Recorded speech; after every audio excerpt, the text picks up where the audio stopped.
So I'll be talking about the use of the virtual patient technology to improve drug safety here, and I'll show a personalized medicine test case.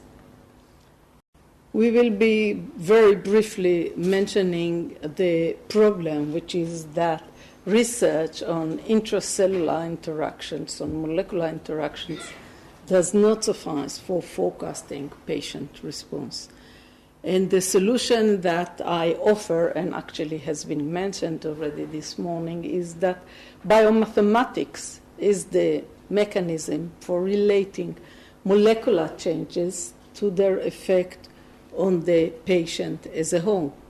And the method we use is the construction of a virtual patient or a virtual patient population. A population of virtual patients. I'll briefly mention the validation of this technology, and here I'll talk about safety validation and the use of this technology, which is in drug development, in treatment personalization, in identification of new response biomarkers. And here I'll very briefly mention the treatment personalization case study. By now, I think it's a famous Fortune 204 issue, actually, why we are losing the war on cancer, and amongst other reasons, because our research focuses on individual cellular mechanisms to the near exclusion of what's happening on the organism as a whole. And I would say here to this audience that predicting drug safety can be enabled only by predicting the effects of short-term interactions on the safety of the patient in the long term. And that this relation of long-term interactive effects of drug on cells and tissues, the relation between that to the long-term effect on the phenotype of the patient is enabled by studying the dynamic processes that relate these two levels of organization. And the tool, the mechanism to study dynamic processes is biomathematics. So really, in a nutshell, the virtual patient technology, let's navigate quickly through it, starting from left and going to the right. So on the left panel, you see just a sketch of our pharmacokinetics and pharmacodynamics modeling. So this would be elaborate but classical approach to mathematical modeling of PK and PD using available information. Those PK/PD mathematical models are then integrated into the disease models, into the mathematical model of the dynamics of the disease processes, as well as the mathematical models of the physiological processes that are affected by the drug or drug combination in question. And when we talk about that, in our virtual patient arsenal, we have only for solid tumor diseases, we have about 15 disease models for renal cell carcinoma, for example, colon cancer, breast cancer, lung, etc. Each of these models is a comprehensive model that operates on multi-scale modeling from the molecular through the tissue level. So, for example, this is a model of the vascular tumor growth. So in green, you see the molecular interactions that are modeled. In apricot color, you see the cellular interactions, and in gray, the tissues that are modeled within this vascular tumor model. most important of all is actually the dynamic interactions between the different levels of organization, here symbolized by the arrows. So the interaction of molecules with cells and cells with the whole tissue, and it is highly important because, as you know, biological systems are characterized first and foremost by many feedback effects. So you may ask, why are we interested in integrating our pharmacokinetic and pharmacodynamic model into this kind of mathematical model for the disease process, for example? Well, the answer is very clear, because the PK/PD models can predict short-range effect of drugs. But if you are interested, and we are interested in the long-term effect, then we are very interested in these feedback loops that operate within the biological systems. For example, a drug we studied, which was a conventional cytotoxic drug that kills tumor cells. So you escalate the dose and you increase the cell kill, as you know. But actually, above a certain level, when you increase the dose, you cause higher toxicity, higher short-range toxicity to tumor cells. But this toxicity in the tumor tissue creates such necrosis as to affect hypoxia so as to be above a threshold that stimulates very vigorous angiogenesis. And this vigorous angiogenesis in the long range means a higher tumor growth. So actually, the cytotoxic effect of the drug resulted in a higher tumor growth than even in the non-treated tumors. So normally the reaction would be the patient didn't respond to the drug, but actually the patient responded to the drug, but in an opposite manner than what we expected. By the same token, for the toxicity models, we do just the same. And here is a granulopoiesis model for neutropenia toxicity, where we model the process from stem cells through the different bone marrow compartment through blood. And importantly, the important feedback molecules in this process is GCSF, and we model its interaction with the different levels of development of granulopoiesis. And here again, you can see that if you want to know the long-term effect of a drug which is cytotoxic to this process, then you very much want to model its effect, let's say, on early progenitors as well as its effect on late progenitors, because we can see that in the short term, the drug may cause, let's say, grade 2 neutropenia, but in the long range, because it has an effect which accumulates on early progenitors, after a certain number of cycles, you'll see that neutropenia, typically you see that actually, that neutropenia increased and became 4-grade neutropenia. By modeling this process and the interaction with the drug, with the whole developmental process, you can predict the long-term toxicity of the drug actually from the start. So by integrating the pharmacokinetic and pharmacodynamics into the disease model, we can simulate certain treatment schedules and predict what will be the effect of this treatment schedule on drug efficacy, and the same for toxicity. What will be the toxicity of a certain drug schedule or another? But the highlight of this technology is actually the combination of toxicity models and efficacy models, which enabled us to develop the module, which is the treatment optimization module, answering before actually the clinical trial began, the question of what will be the optimal treatment regimen for a drug or drug combination in question, so as to, in short, maximize efficacy toxicity thresholds, but actually answering a whole list of constraints given by the drug developer.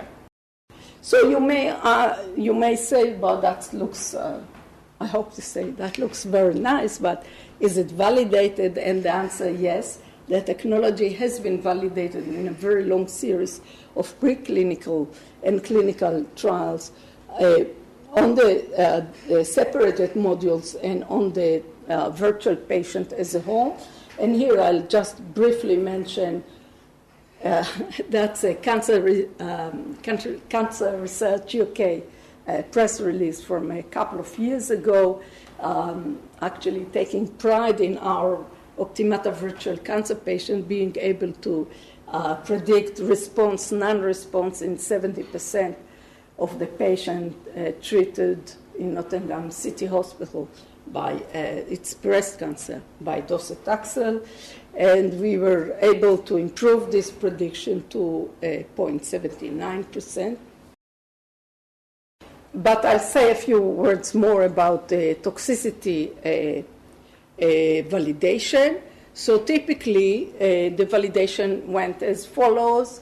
We received from Nottingham City Hospital initial information, actually whole blood counts and other clinical data from a group of patients, which was divided into a training set and a validation set. So a training set is used to retrieve biological and drug response parameters so as to build the distribution of parameters in the whole population. So from that point, the message that you get is that our virtual population of patients reflected the population of patients, it's breast cancer, metastatic breast cancer patients in Nottingham City Hospital. However, the validation set included patients both from Nottingham City Hospital as well as Soroka University Medical Center in Israel. It's a desert hospital, and the patient population are human beings, but very different population than that of Nottingham City Hospital, where the training set was actually developed. And we got initial information about the patients as well as the treatment program, and we predicted the toxicity of that particular docetaxel treatment in individual patients. And in the next panel, I'll show you examples from 4 patients from Soroka Hospital. It's a different patient population. You can see here 4 plates of 4 patients. The observed neutrophil count is presented in circles, whereas the lines present our prediction. And focus on the nadir, which was our target, and appreciate how precise both the level of nadir as well as the timing of nadir is. And recall that it's a different patient population than the one that was represented in the model. And just to underline it, the point is that our precision in predicting the timing of nadir has a correlation coefficient of 0.99, and our precision in predicting grade 3 or 4 neutropenia was 81% of the patient. Just to give you an idea of how this can be used, look at this calculator that we developed, and actually we offer online that is on the internet, free to a selection of clinicians. So here you can see on the top panel the input data of the patient, the neutrophil baselines, and the intention of overall treatment duration. On the left, you see the decision of the doctor about this GUI. This interface is for docetaxel, the overall dose to be used, and whether to use it in a 3-weekly regimen, bi-weekly regimen, or a weekly regimen. If it is elected to use also a supportive treatment of GCSF, then the onset time of GCSF following the chemotherapy can be chosen, as well as the dose and the number of days of GCSF to be applied. And then the output will be the expected neutropenia over the whole treatment and per a typical cycle, and these are not the same, and it should be discriminated, the distinguished being, and the expected neutropenia for a 3-weekly cycle, bi-weekly, or a weekly cycle, so that we can compare, actually the clinician can compare different regimen of the same total dose as to the toxicity expected to occur to the particular patient. So in other words, what this can enable you is to cleverly select the treatment schedule based on the mathematical models that are embedded in the virtual patient, and I think you can get the impression of how nuanced your decision can be. I'll just very quickly go, so I'll wrap up by a test case. The article has been published actually this month, 3 weeks ago, in Cancer Research, so anyone who is interested can read all the details. So we are talking about using the virtual patient for a treatment personalization method by combining it with tumor xenografts. And in this test case, we discuss a case of a man who had a mesenchymal chondrosarcoma. And this is a dreadful disease. It's a rare disease, very little information, and usually it follows an aggressive course with very little possibilities of cure. This patient had his primary tumor was resected, but immediately after multiple new metastases appeared, and actually it was a very aggressive progressive disease. So he underwent very aggressive chemotherapy by several chemo drugs as well as biological drugs. And that was very bad because the disease was still progressive. However, now he had severe myelosuppression with pancytopenia, and he was his prognosis was dreadful. He had 6 weeks prognosis, and we were called in, and in brief, what was done. Lung metastasis. Actually, one lung metastasis was biopsied. It was xenografted, it was ground in vitro and xenografted into many mice. Those were treated by many monotherapies and combo therapies, many regimens of drugs on market and drugs in development. And our virtual patient actually implemented the details of the xenografts to be able to predict what will happen to those mice, each one of them treated by a different drug schedule, and drug schedules. And when it was validated to be accurate, then the model was upscaled to the patient, to the real patient, and we predicted the best treatment for the individual patient. So very briefly, this is an example of our predictions. You see on here the drug or drug combinations, and the drug regimen, the dosage, route of administration, and the schedule. In this column, you see our predicted TGI, tumor growth inhibition, and on this column, you see actually it was prospective, so it took some time to obtain the real life effects on the xenograft, and you see that our accuracy was 87.2%, which is considered as very high. Our prediction about toxicity, I already alluded to.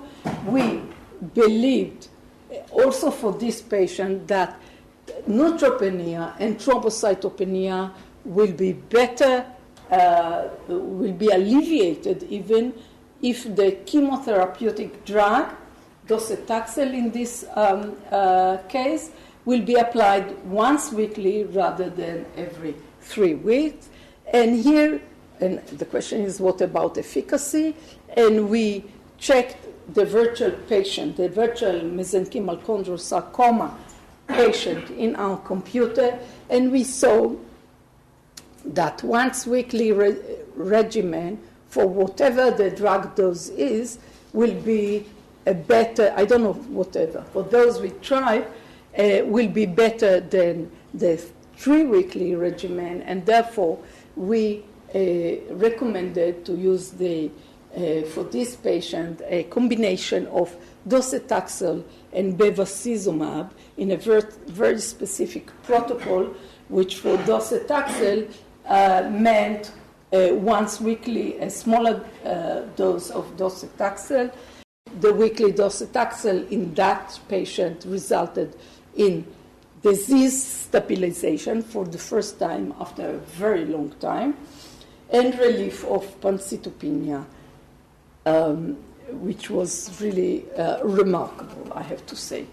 And we went on and studied this effect on efficacy, and our conclusion is that the advantage of weekly docetaxel on the 3 weekly regimen is directly related to the tumor angiogenesis rate in the patient. Actually, we came forward with biomarkers for angiogenesis